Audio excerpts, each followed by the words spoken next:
Hello students. तो आज अपन we will have a very short discussion on Ohm's law. सिर्फ ओम्स लॉ के बारे में पढ़ेंगे कि क्या होता है Ohm's law, what it is, what does it mean. ठीक है, तो that we are going to study. So we are going to study Ohm's law. अब बेटा अपन वही समझ रहे जो ओम ने किया, व्हाट ओम हैज डन। बेटा ओम ने क्या किया, ओम ने एक सेटअप बनाया जिसे अपन ओम्स सर्किट भी कहते हैं, ओम्स लॉ सर्किट भी कहते हैं, और कई बार एग्जाम में पूछा भी जाता है। उन्होंने क्या किया, ये टेकन वन रेजिस्टेंस, मतलब एक वायर लिया गया जिसका कोई भी रेजिस्टेंस था, आर सिंबल ये होता है, और उसको एक सेल से कनेक्ट किया बेटा। ठीक है, इस तरह से ये समझ लीजिए, इस तरह से यहां से ये पॉइंटर था, जो पॉइंटर यहां कनेक्ट हो सकता है, कहीं भी कनेक्ट हो सकता है। ठीक है बेटा, इसको समझना आप अच्छे से, है ना। या फिर आप यू कर सकते हैं कि ये जो वोल्टेज का सोर्स था ये अपना वेरिएबल था, तो source of voltage variable, arrow का मतलब क्या हो गया, वेरिएबल सोर्स ऑफ वोल्टेज। मतलब आप इसको 2 volt, 4 volt, 6 volt, 8 volt, 10 volt, you can very the amount of voltage. ठीक है, फिर उसके बाद उन्होंने यहां पर एमीटर लगाया। एमीटर क्या होता है बेटा, विच measures the value of current, current की वैल्यू मेजर करता है। और वोल्ट मीटर भी लगाना पड़ेगा वोल्टेज को मेजर करने के लिए, लेकिन वोल्ट मीटर हमेशा पैरेलल में लगता है। ठीक है, नॉट इन सीरीज।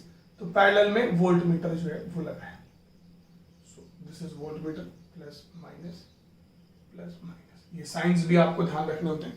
ठीक है बेटा, सीरीज के अंदर अपोजिट साइंस कनेक्ट होते हैं, प्लस माइनस। पैरेलल में सेम साइंस डिवाइस के कनेक्ट होते हैं। ठीक है बेटा, तो इस तरह से वोल्ट मीटर और एमीटर लगाया। तो ओम ने क्या किया, व्हाट ओम हैज डन, कि उन्होंने पहले यहां से सीधी बात है करंट फ्लो करेगा, तो उन्होंने पहले क्या किया कि लेस अमाउंट ऑफ वोल्टेज लिया। लेट अस सपोज ही टुक 1 वोल्ट। 1 वोल्ट पे उन्होंने 1 वोल्ट जब यहां लिया, यहां 1 वोल्ट लिया, ये वेरिएबल है मतलब वेरी कर सकते हैं आप इसको। तो 1 वोल्ट लिया, तो यहां पर उनको कुछ करंट मिला, रीडिंग ऑफ एमीटर मिला, रीडिंग ऑफ वोल्ट मीटर मिला, दोनों का कुछ ना कुछ रीडिंग मिला, ही गॉट सम रीडिंग। उसके बाद में he has increased the voltage, यहां से वोल्टेज बढ़ाया 2 वोल्ट, तो कुछ एमीटर की रीडिंग मिली और कुछ वोल्ट मीटर की रीडिंग मिली। फिर 3 वोल्ट बढ़ाया, तो कुछ एमीटर की रीडिंग मिली, कुछ वोल्ट मीटर की रीडिंग मिली। जो इन प्रोसेस में जब वो वोल्टेज बढ़ाते गए, जब सोर्स का वोल्टेज बढ़ाते गए, तो उन्होंने एक चीज नोट की कि आपकी रीडिंग ऑफ एमीटर बढ़ रही है और रीडिंग ऑफ वोल्ट मीटर भी बढ़ रही है। समझ रहे, दोनों बढ़ रही हैं। ये तो चलो बहुत एक अच्छी बात उन्होंने नोट की। दूसरी बात जिसको मैं बोलने वाला हूं, उसमें थोड़ा सा आप ज्यादा कंसंट्रेट करना कि बिल्कुल जब आप यहां से सोर्स का वोल्टेज बढ़ा रहे हैं, हाँ दिस इज योर सोर्स, तब आपका रीडिंग ऑफ एमीटर बढ़ रहा है और रीडिंग ऑफ वोल्ट मीटर भी बढ़ रहा है ना। दूसरी बात उन्होंने ये देखी कि जो रीडिंग ऑफ वोल्ट मीटर और रीडिंग ऑफ एमीटर है, they are increasing in some proportion, some ratio, और वो फिक्स है। मतलब एमीटर 2 टाइम्स हो रहा है तो वोल्ट मीटर की रीडिंग भी 2 टाइम्स हो रही है, ये 3 टाइम्स हो रहा है तो ये भी 3 टाइम्स हो रही है। मतलब द रेशियो इज सेम। जिस रेशियो में वोल्ट मीटर की रीडिंग बढ़ रही है उसी रेशियो में एमीटर की रीडिंग बढ़ रही है। मतलब द रेशियो इज सेम, है ना, वो सेम रहता है, एक जैसा। एक 2 गुना हुआ, दूसरी 2 गुना हुई, तीसरी 3 गुना हुई, वो 4 गुना हुई, वो 5 गुना, वो 5 गुना, वो हाफ हुआ, वो हाफ हुआ। तो इंक्रीज में 7 है तो डिक्रीज में भी 7 है। तो ये बड़ी इंपॉर्टेंट चीज है। तो यहां से ओम ने क्या देखा कि रीडिंग ऑफ वोल्ट मीटर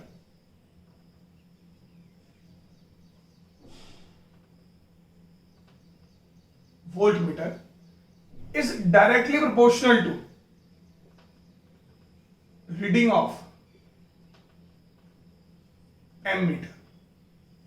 ठीक है बेटा, सॉरी एमीटर। तो वोल्ट मीटर और एमीटर की रीडिंग जो है वो बिल्कुल सेम है, मतलब प्रोपोर्शनल है। प्रोपोर्शनल का मतलब एक को बढ़ा रहे हो तो दूसरी बढ़ रही है, एक को घटा रहे हो तो दूसरी घट रही है। ये बात जो है ओम के सामने है। अब जब आप इसको ध्यान से देखेंगे, when you will note this, कि वोल्ट मीटर किसकी रीडिंग देता है बेटा, वोल्टेज, और एमीटर किसकी रीडिंग देता है, करंट। सीधी सी बात है। तो यहां से आप लिख सकते हो कि your voltage applied is directly proportional to current. जो वोल्टेज लगाया या जो वोल्टेज मिला, ठीक है, that is directly proportional to current. वो प्रोपोर्शनल टू करंट है, और इसी क्या कहा जाता है, ओम्स लॉ। क्या कहा जाता है, ओम्स लॉ। तो ओम्स लॉ में क्या कहा जाता है आप समझना, स्टेटमेंट अच्छे से पूरा लिखेंगे अपन। According to Ohm's law, according to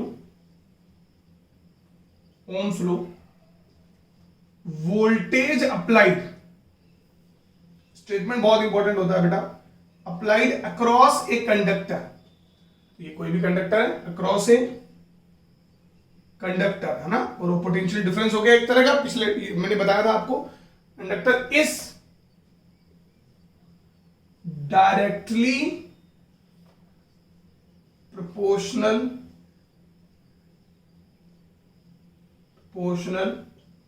to current flowing through it, उसमें से जो करंट फ्लो कर रहा है, प्रोवाइडेड, प्रोवाइडेड बहुत जरूरी है, provided all physical condition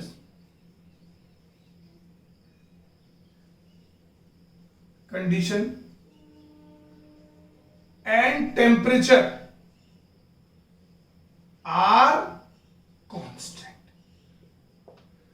physical condition का मतलब ये जो वायर है आपका, इसका आप एरिया ना बदलें, इसकी लेंथ ना बदलें, इसके साथ कोई छेड़खानी ना करें, तो ऐसे सूरत हाल में, और जब टेम्परेचर कांस्टेंट है, तो in these given condition your voltage will be directly proportional to current. Means if you are going to increase voltage, your current is going to increase, if you are going to decrease voltage, your current is going to decrease. तो इसको note कर सकते हैं सारे बच्चे, it is very easy, ऐसा कुछ भी नहीं है इसमें, है ना। तो फिर जब ओम ने ये देखा कि उन्होंने एक टेबल बनाई, अलग अलग वोल्टेजेस की वैल्यू ली, अलग अलग करंट की वैल्यू ली, he took different voltage value, different current value, और जब उन सबको लिया गया एक टेबल के अंदर, वोल्टेज की वैल्यू ली गई, करंट की वैल्यू ली गई, लैब के अंदर भी आप ये करते हैं, तो ग्राफ ऑफ ओम्स लो, ये ओम्स लो का सर्किट है, तो ग्राफ ऑफ ओम्स लो कहा जाता है उसे। तो मतलब he plotted a graph between voltage and current. तो इस तरह से ये वोल्टेज था, इस एक्सिस पे, वाई एक्सिस पे वोल्टेज ले लिया, और इस एक्सिस पे क्या ले लिया बेटा, करंट। ठीक है, अब एक चीज मैं आपको बता दूं, इन फिजिक्स और मैथ्स में भी आप समझेंगे, जब भी आप कोई दो क्वांटिटीज के बीच में ग्राफ प्लॉट कर रहे हैं, when we are going to plotting the graph between any two quantities, किसी भी दो क्वांटिटीज के बीच में ग्राफ प्लॉट कर रहे हैं, ठीक है, तो अगर वो प्रोपोर्शनल है, मतलब y is directly proportional to x, यहाँ y में कुछ भी हो सकता है, एनी क्वांटिटी, और यहाँ x है, तो graph is always straight line passing through origin, passing through origin, और यहां से कोई भी एंगल बना सकता है, एंगल में भी एनीथिंग, एंगल में भी एनीथिंग, इट में भी एनीथिंग, एंगल कुछ भी हो सकता है, जरूरी नहीं कि बच्चों को ऐसा लगता है कि बिल्कुल सब बीच में से पास करेगा, 45 पे होगा, कि नहीं, ऐसा कुछ नहीं है, ठीक है, एंगल में भी एनीथिंग। ऐसा क्यों होता है? डायरेक्टली मोशन का मतलब क्या हुआ कि अगर आपने इसको 2 कदम आगे बढ़ाया, तो ये भी 2 कदम आगे बढ़ता है, फिर इसको 4 कदम आगे बढ़ाया मान लो, तो ये 4 कदम आगे बढ़ता है, ये भी 6 कदम आगे बढ़ाया, तो मतलब ये सेम बढ़ते हैं। तो जब इनको प्लॉट करते हो, तो इन सारे पॉइंट को जब आप ज्वाइन करते हो, तो then you will get straight line, ठीक है। तो this is the graph of Ohm's law. Ohm ने क्या किया, अलग अलग वैल्यूज ली सारी, और फिर इस तरह से उन्होंने ग्राफ प्लॉट किया, ठीक है बेटा। तो ये बड़ा आसान है ना ग्राफ। अब इससे थोड़ी बहुत बातें अपन सीखते हैं ओम्स लॉ से, और जो जो क्वेश्चंस इस पर बन सकते हैं, स्टेटमेंट तो बन ही सकता है। दूसरा, अपन ने देखा कि जब v is directly proportional to i है, when we have v is directly proportional to i, ठीक बेटा, तो यहां से प्रोपोर्शनल हटाने पर एक कांस्टेंट आता है जिसे अपन कहते हैं r। क्या कहते हैं? r, that is resistance. ठीक है बेटा, यही डिसाइड करेगा कि कितना वोल्टेज पे कितना करंट होगा, कितने करंट पे कितना वोल्टेज होगा, ठीक है। तो resistance is a constant v upon i। अब ये रेजिस्टेंस का जो फॉर्मूला है ना, v अपॉन i, ये सूडो फॉर्मूला है। आपको ऐसा लगेगा कि अब एक वीडियो में बना चुका हूं इस पर, ऐसा लगेगा कि रेजिस्टेंस वोल्टेज और करंट पे डिपेंड करता है, नहीं, किसी पे डिपेंड नहीं करता, ठीक है। यहां से अगर आप देखेंगे तो रेजिस्टेंस की जो यूनिट आ रही है वो आपको आ रही है वोल्ट पर एम्पीयर, वो ना करंट पे डिपेंड करता है और ना वोल्टेज पे डिपेंड करता है। क्यों? अब आप तुम्हारा सर फॉर्मूले में तो दिख रहा है सर, फिर वोल्टेज पे डिपेंड क्यों नहीं करता, करंट पे डिपेंड क्यों नहीं करता? चलो मानो अगर आपने वोल्टेज को 2 टाइम्स किया, तो करंट कितने टाइम्स होगा? करंट भी 2 टाइम्स होगा ओम्स लॉ के अकॉर्डिंग, तो करंट 2 टाइम्स हो गया, तो 2 टाइम्स से क्या हो गया? कैंसिल। तो जितना आप वोल्टेज में परिवर्तन करोगे उतना परिवर्तन करंट में अपने आप हो जाएगा। तो इसलिए वोल्टेज और करंट पर रेजिस्टेंस डिपेंड नहीं करता। कई बार फंसा देता है इस क्वेश्चन पे। तो वोल्ट पर एम्पीयर यहां से दिख रहा है। और वैसे एसआई यूनिट ऑफ आर क्या होती है?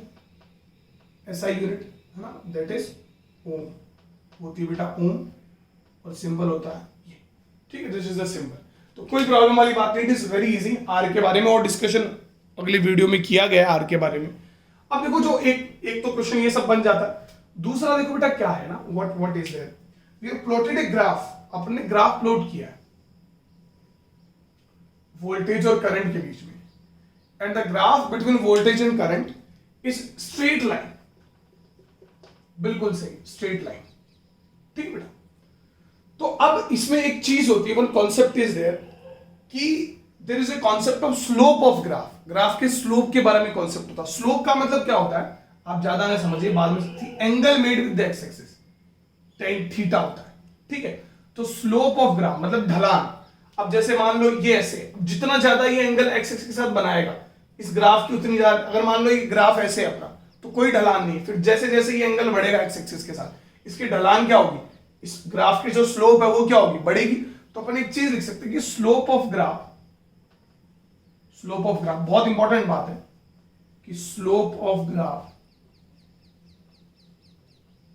Is directly proportional to angle with x axis. वैसे tan थीटा के बराबर होता है, जो ट्रिग्नोमेट्री पढ़ेंगे तो समझ में आ जाएगा, x axis, and that is directly proportional to resistance. मतलब जिस ग्राफ का स्लोप ज्यादा होगा, जिस वीआई ग्राफ का स्लोप ज्यादा होगा उसका रेजिस्टेंस भी ज्यादा होगा। स्लोप का मतलब angle made with the x axis, ठीक है बेटा। This is the type of question which may occur on Ohm's law, ठीक है बेटा। इस तरह से आप लिख सकते हैं। तो जैसे मैं आपको एक क्वेश्चन देता हूं, नोट कर लिया करो, स्क्रीन फ्रीज कर जब आपको क्लियर व्यू मिले। तो जैसे मान लीजिए कि ये अपना दिस इज ए वोल्टेज है और ये करंट है। क्वेश्चन दे रहा हूं, दो कंडक्टर है ए और B, which conductor has greater resistance, किसका रेजिस्टेंस ज्यादा है, which conductor has greater resistance, ठीक है बेटा। ये बहुत इंपॉर्टेंट बात है। तो कौन से कंडक्टर का रेजिस्टेंस ग्रेटर हो सकता है, जिसका एंगल विद एक्स एक्सिस बड़ा हो। तो ये θ1 और θ2, तो आप यहां से लिख सकते हैं कि θ2 is greater than θ1, therefore resistance of 2 will be greater than resistance of 1। ये आ सकता है, ठीक बेटा। This is a question which may occur in your exam, है ना। वो ग्राफ के ऊपर ओम्स लॉ पे क्या क्या क्वेश्चन आ सकते हैं, अपना यही काम रहेगा कि एक टॉपिक पढ़वा, फिर उस पर क्या क्या पॉसिबल क्वेश्चंस हैं व्हिच मे अकर, है ना। इसमें क्या होता है, थोड़ा सा एक चेंज भी होता है, करंट ऊपर चला जाता है, वोल्टेज नीचे आ जाता है, वो 12th की बातें है ना, वाई एक्सिस एक्स एक्सिस पे, उसको आपको इतना अभी यहाँ पे नहीं सोचना है। अगर आपको कहीं बुक में क्वेश्चन भी मिल जाए तो इतना कंफ्यूज मत होना, ठीक है। ज्यादा आपके ये आ सकता है। नेक्स्ट क्वेश्चन ये आ सकता है कि a potential difference, a voltage of 2 volt is applied across a conductor of 10 ohm. Calculate current and number of electrons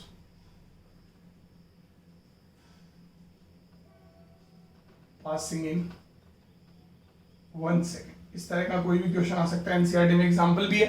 तो बहुत आसान है बेटा।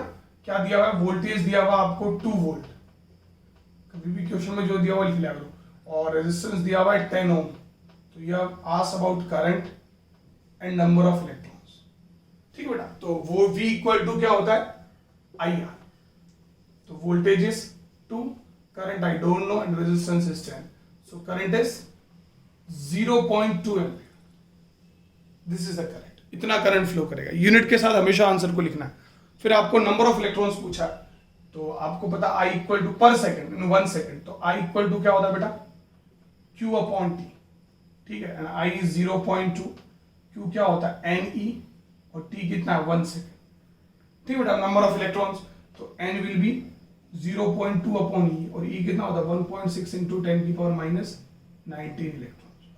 मुझे उम्मीद है आप सब लोग घर पे इसको सॉल्व कर लेंगे and you will obtain the answer. तो इस तरह के क्वेश्चंस ओम्स लॉ पे बन सकते हैं, ज्यादा तो मुझे लगता नहीं है और कुछ है।